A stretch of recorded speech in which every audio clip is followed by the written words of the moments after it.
Good afternoon, ladies and gentlemen. I'm just thrilled that you could be here today. Did you know that the chilly month of February, with its mere 28 days, offers more fun-filled holidays, believe it or not, than any other month in the calendar year? There's Groundhog Day, Abraham Lincoln's birthday, Valentine's Day, President's Day, Chinese New Year, George Washington's birthday, and Mardi Gras Day, all bundled up in a sleigh ride full of winter. And each of these special days will either warm your heart, tickle your historical mind, or have you snuggling up to someone special way before spring ever arrives. Today we're going to take an exciting winter waltz and visit each of these festive holidays and partake in their unforgettable fun. Ladies and gentlemen, welcome to Frolicsome February, Frosty Flurries of Fetes. Wintertime in Frolicsome February. What a feeling when there are flurries of snow. Feel it underfoot, crunch as you walk along. Oh, what a winter song. Come now and sing along. Come sing along. Bundle up with coats made of wool that are cozy. Put your cap on, march in the winter parade. It's a Mardi Gras, no, not a New Orleans. Carnival time convened here with the winter scene. The scent of pine, a red berry wine, the crackling fire's glow, the laughter of lovers hand in glove, even though it is 5 below. When you can write someone's name on a snowy white window pane, when icicles look like peppermint sticks, and old Jack Frost up to some of his cold tricks. Though the wind may spin you around, it's delightful. Winter frolic hugs you a friendly hello. Snowflakes swirl and curl in a frolicsome dance. April in France just doesn't have a chance. Breathe that air crisp and alive and exciting. When you walk with a snappier step. There's a melody, listen and you will hear. Wind whistling in your ear. Oh, what a time of year. There's lots of fun now for everyone. Would you like to learn how to ski? After it snowed, a country road is such a beautiful sight to see. You're feeling low, but I'll have you know that your spirits really will climb. Once you get on that skating pod, you'll wear a wonderful grin. Participate in the magic of wintertime. Though the wind may spin you around, it's delightful. Winter frolic hugs you a friendly hello. Snowflakes swirl and curl in a frolicsome dance. April in Paris, France just doesn't have a chance. Breathe that air and crisp and alive and exciting. When you walk with a snappier step. There's a melody, listen and you will hear. Wind whistling in your ear. Oh, what a time of year. Oh, what a time of year. Oh, what a time of year. What a time of year. Oh, what a time of year. To start the month off just right, on February 2nd, a tired old groundhog yawns, stretches his short little arms, and slowly makes his way out of the cozy dark hole in which he lives. Cautiously, he pops his small head and plump body out into the cold winter air, of course not really wanting to, but he must, for it's Groundhog Day, and millions of people, like you and I, are anxiously waiting to find out what will happen next. If Mr. Groundhog doesn't cast a shadow, then it means a lovely spring will come early. But if he sees his shadow bright, then winter is predicted to last another 6 weeks. Gray old groundhog, today is Candlemas. Now, old groundhog, consult your weather glass. If the day is fair and light, so you see your shadow bright, say, old groundhog, will winter ever pass? Gray old woodchuck, the day is bright and cold. Now, old woodchuck, go back into your hole. if you see your shadow clear, warmer days cannot be near. Sad old woodchuck, long winter is foretold. Billy Woodchuck had been asleep for a long, long time. The world above was white with snow. But no matter how hard the cold winter winds might blow, or how heavily the snow fell, in their underground chamber, Mrs. Woodchuck's family were snug and warm in their beds. At last, one day, late in the winter, Billy heard someone moving about. He was so drowsy that at first he didn't stir. But finally he opened an eye and saw that it was his mother who had disturbed him. "What is it, Mother? Has spring come?" Billy asked. "No, my child," she answered. "At least I do not know that it has." "Then why are you getting up?" Opening both his eyes, Billy was surprised to see that Mrs. Woodchuck was putting on the warmest clothes she had. "You're not going out of doors, are you?" he inquired. His mother was already drawing on a pair of thick red mittens. "Yes," she said, "this is Groundhog Day, and I must go out and see what the weather is like." "But I thought every day was Groundhog Day for us," Billy replied. "Well, you might say that it is," she agreed. "But this is different. Today is what men call Groundhog Day." "May I come with you?" he asked. By this time he was wide awake. Mrs. Woodchuck looked at him somewhat doubtfully. "Young groundhogs like you aren't supposed to go out this time of year," she said. "It's still quite cold, you know." "Please, Mother." "Well, you must wear plenty of warm clothing," his mother told him. And she gave him so many coats to put on that Billy would not have known himself if he had looked in the surface of the brook. Of course, he couldn't do that anyhow then, for the brook was covered with ice. When Billy was ready, they stole out of the room, leaving the other children sound asleep. "Ooh," said Billy Woodchuck, when they stepped outside at last. "How cold it is!" The sun was shining brightly, for all the air was so chilly, and Billy had a fine time chasing his shadow around the pasture. But he never could quite catch it. Sometimes he thought he was going to, though, but whenever he made a pounce at it, his shadow moved just as quickly, and then he had to begin all over again. "We'd better go in," Mrs. Woodchuck said at last, and she looked down rather sadly at her own shadow, as if something had disappointed her. "Oh, no," Billy pleaded. "Let's stay out a while longer." "It's too cold," his mother answered. "But just look at the sun. It's as bright as can be, and I'm not a bit sleepy. Besides, I think spring will come now, maybe tomorrow." But Mrs. Woodchuck knew better. "There'll be 40 more days of winter," she said. "How do you know that?" he asked. "It's the rule," she explained. "If we had not seen our shadows, that would mean that spring was here, and I would wake up your brothers and sisters. But there are our shadows, as plain as can be, so we must go to bed again and sleep 40 days longer." "That's a silly rule," said Billy Woodchuck. "Who made it?" "Don't ask so many questions," Mrs. Woodchuck answered. "Do as I tell you. Run in now." And Billy had to obey. He grumbled a little. It seemed very foolish to him. And once more he asked his mother who it was that made such a horrid rule. But Mrs. Woodchuck would not say another word. To tell the truth, she did not know the answer. She only knew that it was so. How much wood would a woodchuck chuck if a woodchuck could chuck wood? Oh, how much wood would a woodchuck chuck if a woodchuck could chuck wood? On February 2nd, at the morning's break of day, a friendly little woodchuck went gaily on his way. At the first sight of a woodpile, he smacked his hungry lips and chucked the wood logs wildly and waved his hearty hips. Oh, how much wood would a woodchuck chuck if a woodchuck could chuck wood? Oh, how much wood would a woodchuck chuck if a woodchuck could chuck wood? He chucked all the wood that a woodchuck could if a woodchuck could chuck wood. He gathered all the wood chips into his woolen bag, and the friendly little woodchuck's stubby tail began to wag.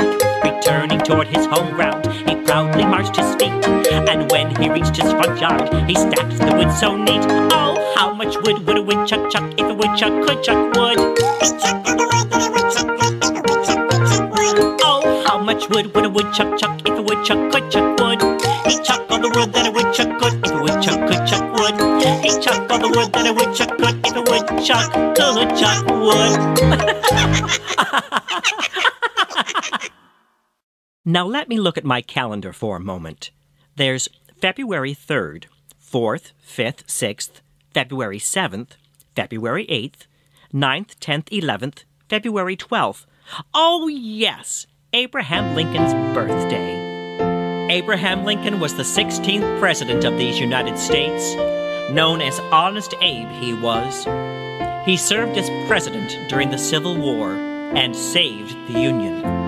He also wrote the Emancipation Proclamation, which ended slavery in the U.S. forever, and was the author of the Gettysburg Address, which memorialized the most crucial battle of the Civil War.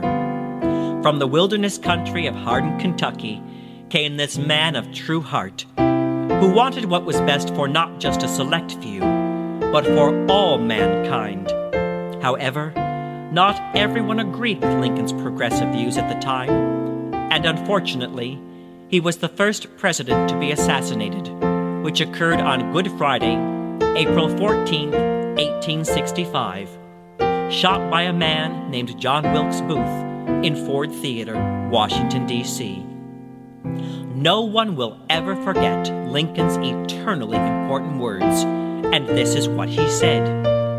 It is the eternal struggle between two principles, right and wrong, throughout the world. It is the same spirit that says, you toil and work and earn bread, and I'll eat it. No matter in what shape it comes, whether from the mouth of a king who seeks to bestride the people of his own nation and live by the fruit of their labor, or as an apology from one race of men for enslaving another, it is the same tyrannical principle. Abraham Lincoln, 16th President of these United States, is everlasting in the memory of his countrymen. The day shines bright in the old Kentucky home. 'Tis winter, the young folks are gay. The hilltops white and the trees are standing tall, while the wind makes music all the day. The young folks roll on the little cabin floor, all merry, all happy and bright. By and by hard times comes a knocking at the door, then my old Kentucky home, good night. Weep no more, my lady, oh, weep no more today. We will sing one song for the old Kentucky home, for the old Kentucky home, far away. St. Valentine's Day was established by Pope Gelasius in the year 500 A.D. Can you believe it? It has been celebrated over 1,500 years. It is the passionate day when love and affection are gladly observed. Ms. Esther Howland is heralded as being the first person to mass-produce and sell embossed paper lace valentines in 1847. Since then, this wonderful tradition has spread to every part of the country, and today, on every February 14th, it is common for millions of people to exchange tokens of love and admiration. Whether it be flowers, candy, or a sweetly written poem, anyone would agree that it's marvelous to give and receive such kind gifts. Happy Valentine's Day!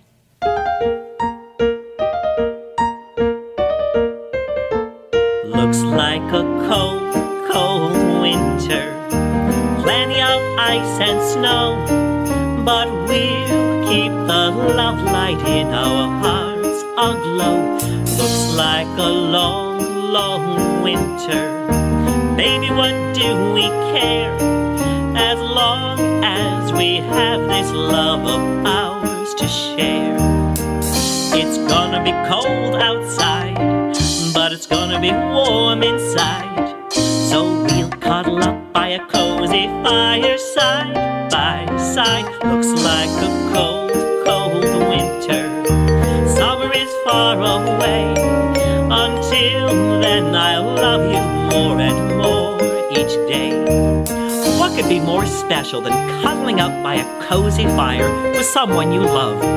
And on what better day to do it than on Valentine's Day? Looks like a long, long winter. Baby, what do we care?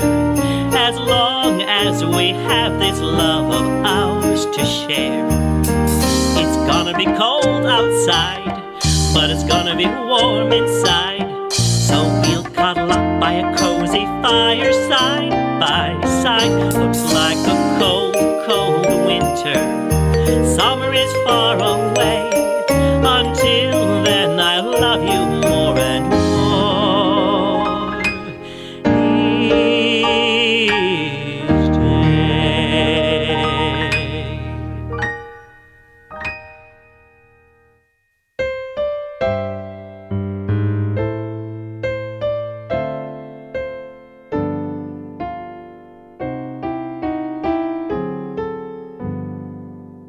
My romance doesn't have to have a moon in the sky.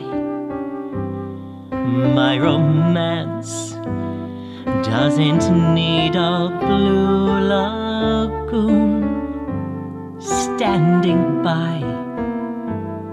No month of May, no twinkling stars, no hideaways, no soft guitars. My romance doesn't need a castle rising in Spain, nor a dance to a constantly surprising refrain. Wide awake, I can make my most fantastic dreams come true. My romance doesn't need a thing but you. If apples were pears and peaches were plums, and the rose had a different name, if tigers were bears and fingers were thumbs, why, I'd love you just the same. No month of May, no twinkling stars, no hideaways, no soft guitars. My romance doesn't need a castle rising in Spain, nor a dance to a constantly surprising refrain. Wide awake, I can make my most fantastic dreams come true. My romance doesn't need a thing, not a single thing.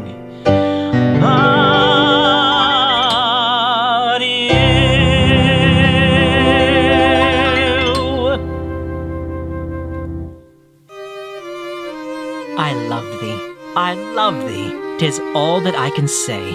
It is my vision in the night, my dreaming in the day, the very echo of my heart, the blessing when I pray.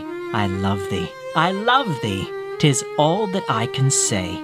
I love thee, is ever on my tongue, In all my proudest poesy, that chorus still is sung. It is the verdict of my eyes, amidst the gay and young. I love thee, 1,000 maids among. I love thee, thy bright and hazel glance, the mellow lute upon those lips, whose tender tones entrance. But most, dear heart of hearts, thy proofs that still these words enhance. I love thee, whatever be thy chance. I love you, dear, You cannot think how I love you, dear. Supposing I were a butterfly, I'd flutter around and above you, dear. A long way off I spied you, dear. No bonnet or hat could hide you, dear. If I were a bird, believe my word, I'd sing every day beside you, dear. When you are away, I miss you, dear. And now you're here, I'll kiss you, dear, and beg you will take this flower for my sake, and my love along with this, you dear. So don't change a hair for me, not if you care for me. Stay, little Valentine, stay.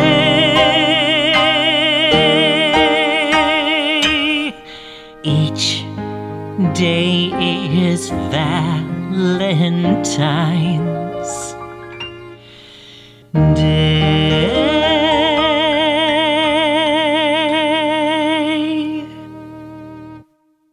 In 1971, President Nixon proclaimed one single federal public holiday to honor all past presidents of this country.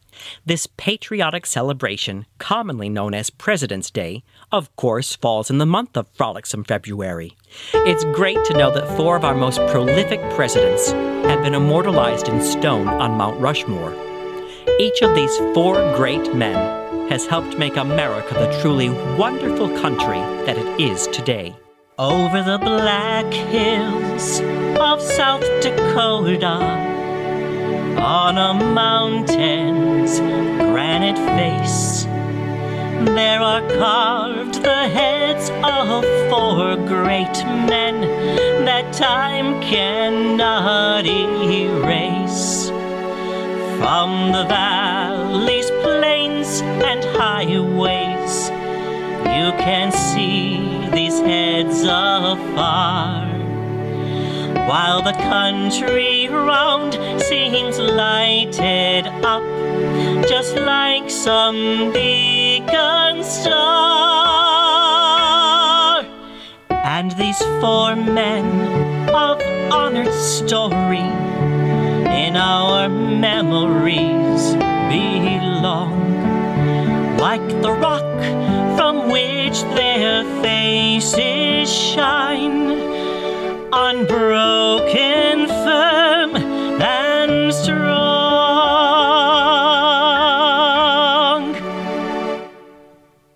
Every great nation owes to the men whose lives have formed part of its greatness not merely the material effect of what they did, not merely the laws they placed upon the statute books, or the victories they won over armed foes, but also the immense but indefinable moral influence produced by their deeds and words themselves upon the national character. It would be difficult to exaggerate the material effects of the careers of Washington and of Lincoln upon the United States.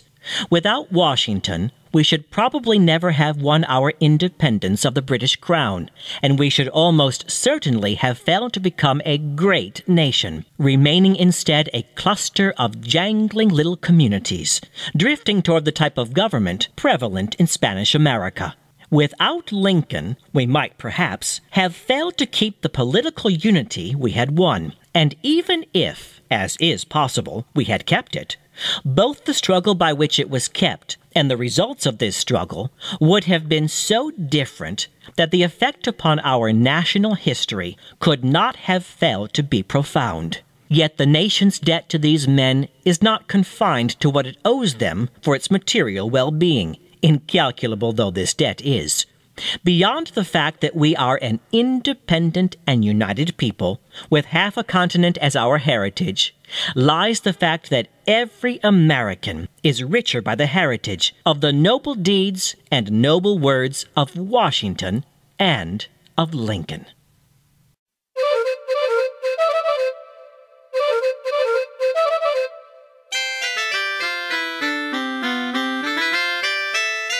Chop suey, chop suey.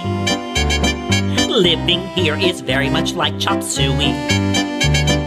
Hula hoops and nuclear war, Dr. Salk and Zsa Zsa Gabor, Harry Truman, Truman Capote and Dewey.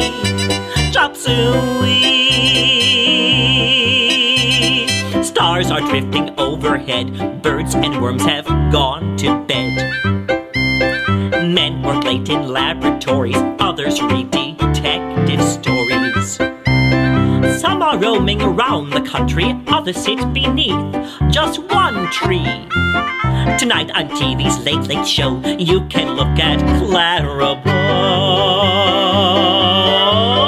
Chop suey, chop suey. Good and bad, intelligent, mad and screwy.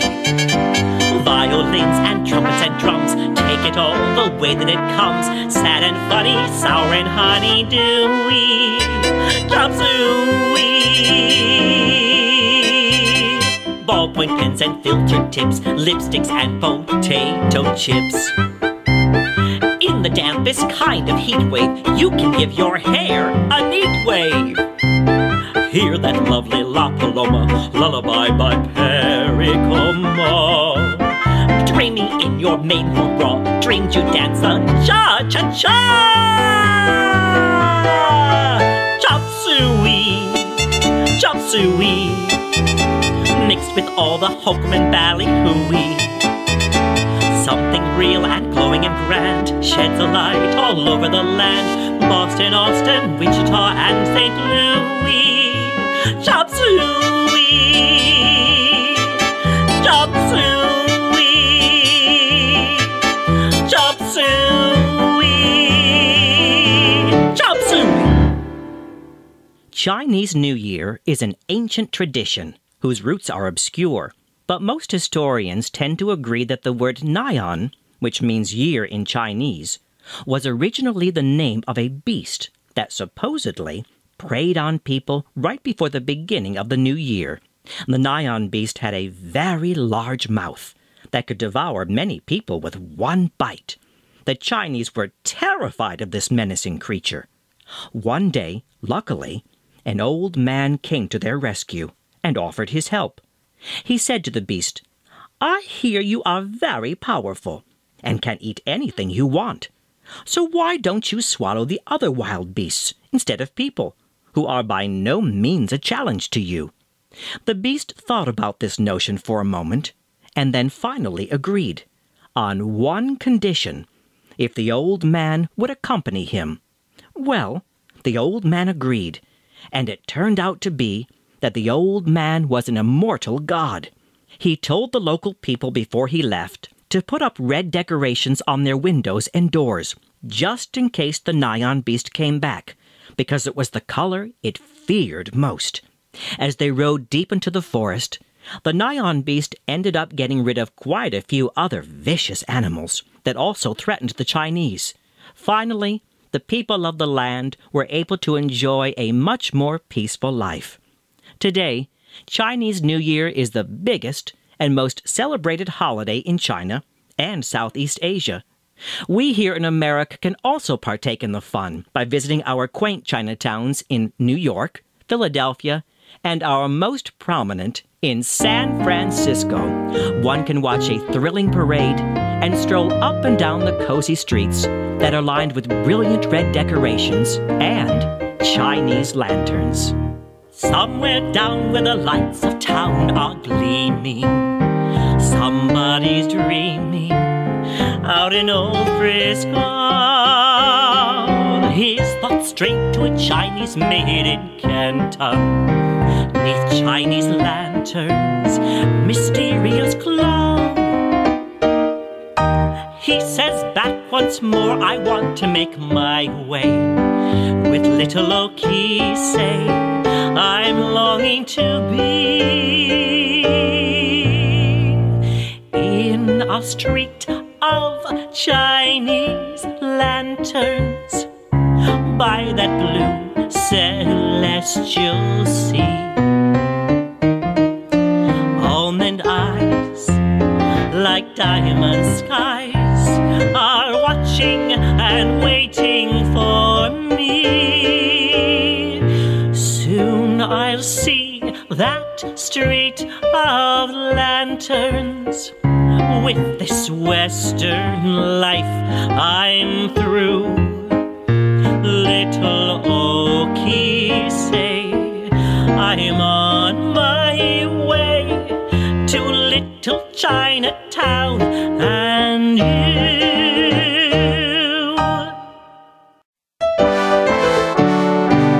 George Washington was born the 22nd. George Washington was born the 22nd. George Washington was born the 22nd. Hooray for Washington's birthday! Hooray!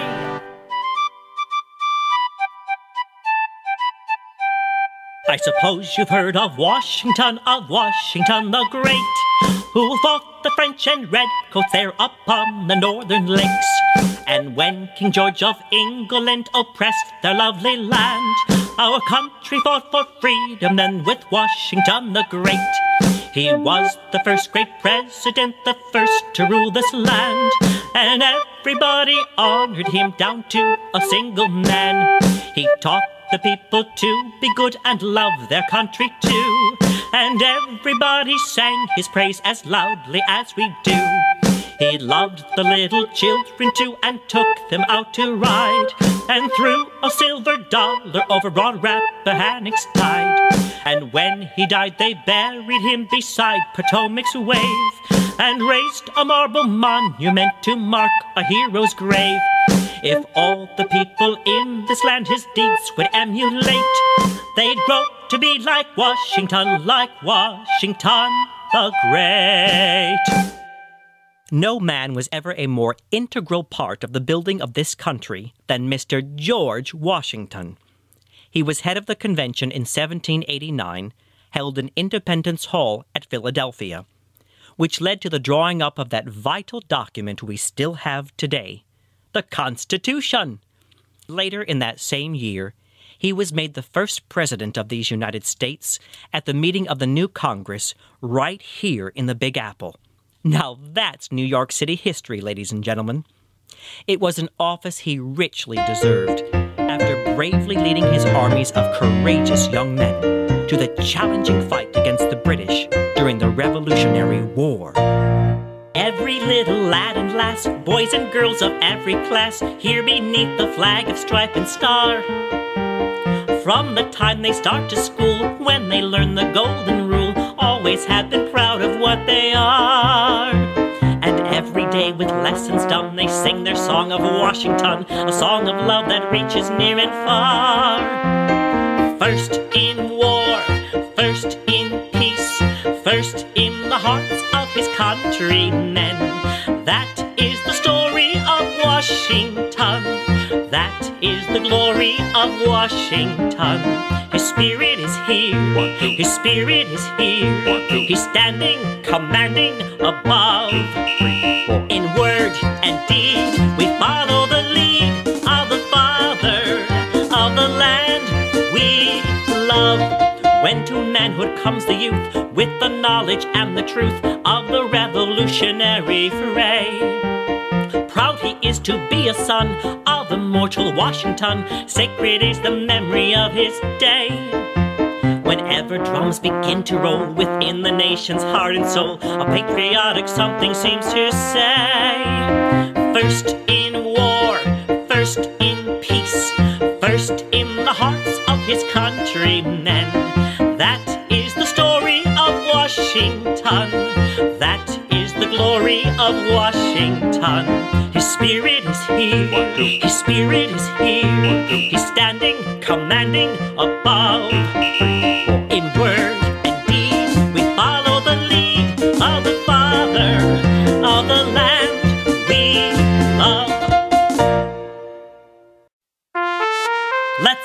more fun, ladies and gentlemen. Take out your masks and necklaces, and feel free to put them on because we're going to New Orleans to experience firsthand the truly magical Mardi Gras and when the saints go marching in. I am just a lonely traveler through this big wide world we're in. Wanna join that grand procession when the saints go marching in. Oh, when the saints go marching in. Oh, when the saints go marching in. Yes, I want to be in that number when the saints go marching in. All the folks I've had all around me, all my friends and all my kin, I will meet with them up yonder when the saints go marching in. Oh, when the saints go marching in. Oh, when the saints go marching in. Yes, I want to be in that number when the saints go marching in. Come and join me in my journey, 'cause it's time that we begin. 'Cause we'll be there for that great day when the saints go marching in. Oh, when the saints go marching in. Oh, when the saints go marching in. Yes, I want to be in that number when the saints go marching in. Oh, when the saints go marching in. Oh, when the saints go marching in. Yes, I want to be in that number when the saints go marching in.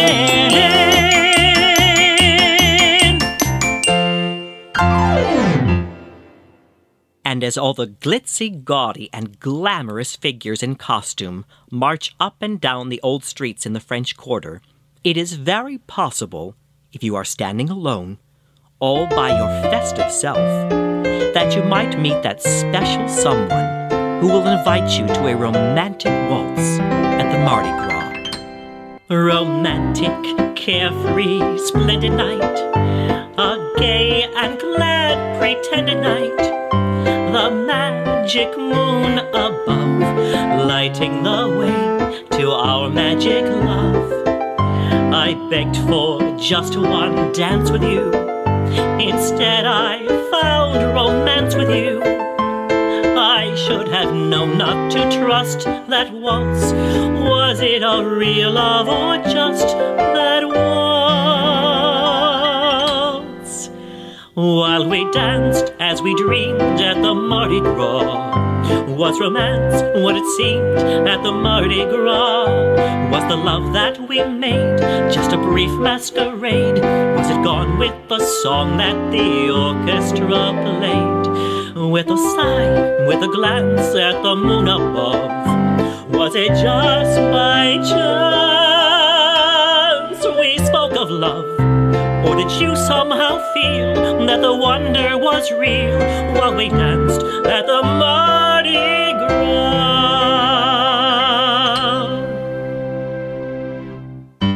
A finale to Mardi Gras Day on February 28th would never be complete without a big brass band booming down Bourbon Street, where you're likely to hear lots of trombones, cornets, and crashing cymbals and all.